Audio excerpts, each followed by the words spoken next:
Hello everyone, आप लोगों का बहुत बहुत स्वागत है my YouTube channel Naimuddin law classes में। और हम भारतीय नागरिक सुरक्षा संहिता 2023 पढ़ रहे हैं। और भारतीय नागरिक सुरक्षा संहिता 2023 की धारा 47 और 48 पर आ गए हैं।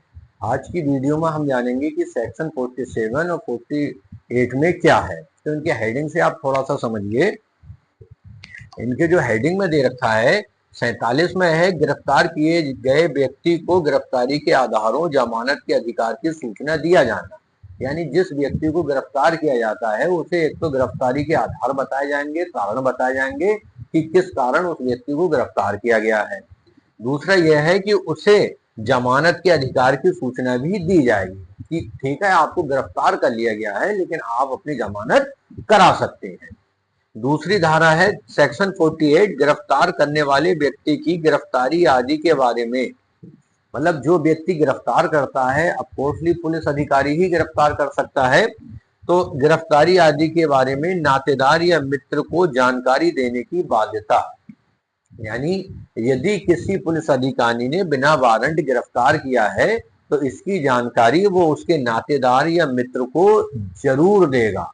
भाई किसी को पता तो हो कि उसका व्यक्ति कहाँ है, तभी तो उसकी जमानत या उसका डिफेंस कर सकते हैं। तो ये दोनों धाराएं दी गई हैं। अब डायरेक्ट में देख लेते हैं।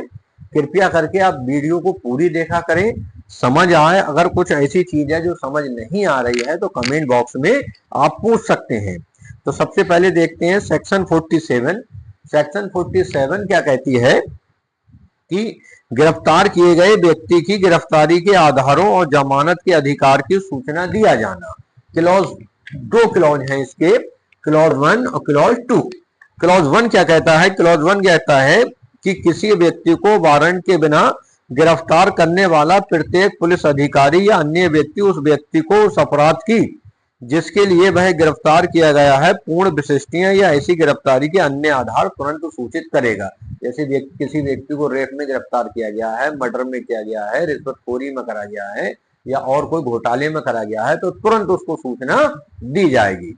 क्लॉज 2 इसका ये कहता है कि जहां कोई पुलिस अधिकारी अजमानती अपराध के अभियुक्त व्यक्ति से भिन्न किसी व्यक्ति को वारंट के बिना गिरफ्तार करता है, वहां गिरफ्तार किए गए व्यक्ति को सूचना देगा कि वह जमानत पर छोड़े जाने का हकदार है और वह अपनी ओर से प्रतिभूओं का इंतजाम करे, यानी जमानतियों का इंतजाम करे।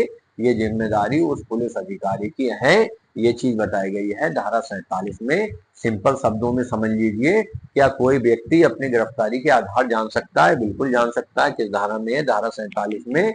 क्या बिना वारंट गिरफ्तार किए गए व्यक्ति को जमानत की सूचना, मतलब जमानत के आधारों की सूचना दी जाएगी ताकि वो अपने लिए जमानतियों का इंतजाम कर सके। किस धारा में है? धारा 47 में।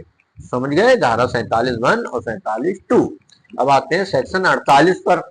सेक्शन 48 ये कहता है गिरफ्तार करने वाले व्यक्ति की गिरफ्तारी आदि के बारे में नातेदार या मित्र को जानकारी देने की बाध्यता। यानी उसकी ये बाध्यता होगी कि वह नातेदार या मित्र को जानकारी दे। जो सेक्शन जो 48 है उसको बैरिट के अनुसार देखते हैं। क्या है कि गिरफ्तारी करने वाले व्यक्ति की गिरफ्तारी आदि के बारे में नातेदार या मित्र को जानकारी देने की बाध्यता। 4 क्लॉज हैं, 48(1), 48(2), 48(3), 48(4). 48(1) में कहा गया है इस संहिता के अधीन कोई गिरफ्तारी करने वाला प्रत्येक पुलिस अधिकारी या अन्य व्यक्ति ऐसी गिरफ्तारी और उस स्थान के बारे में जहां गिरफ्तार किया गया व्यक्ति रखा जा रहा है जानकारी उसके मित्र, नातेदार या ऐसे अन्य व्यक्ति को जिससे गिरफ्तार किए गए व्यक्ति द्वारा ऐसी जानकारी देने के प्रयोजन के लिए प्रकट या नाम निर्दिष्ट किए जाएं तथा जिले में पदविहित पुलिस अधिकारी को भी तुरंत देगा। ठीक है।